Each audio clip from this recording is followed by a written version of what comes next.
नमस्कार, मी सौरभ कोरटकर. महत्त्वाच्या बातम्यांमध्ये आपल्या सगळ्यांचं स्वागत. स्ट्राइक रेट आणि क्षमता हेच जागा वाटपाचं सूत्र आहे. वर्षातील पत्रकारांसोबतच्या अनौपचारिक चर्चेत मुख्यमंत्री शिंदेंनी माहिती दिली आहे. 8 ते 10 दिवसांमध्ये जागा वाटप पूर्ण करणार असल्याची माहिती आहे. नोव्हेंबरच्या दुसऱ्या आठवड्यात निवडणुका होण्याची शक्यता आहे. निवडणुका 2 टप्प्यात होण्याची सीएम शिंदेंनी शक्यता व्यक्त केली आहे. विधानसभेसाठी स्ट्राइक रेट आणि क्षमता हेच जागा वाटपाचं सूत्र. महायुती 8 ते 10 दिवसांमध्ये जागा वाटप पूर्ण करणार असल्याचीही माहिती मिळते.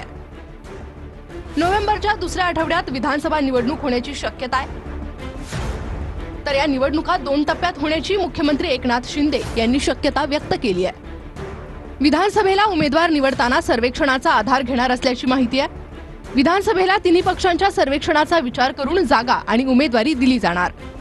लोकसभेला भाजपच्या सर्व्हेचा जागा वाटप आणि उमेदवार ठरवताना फटका बसला.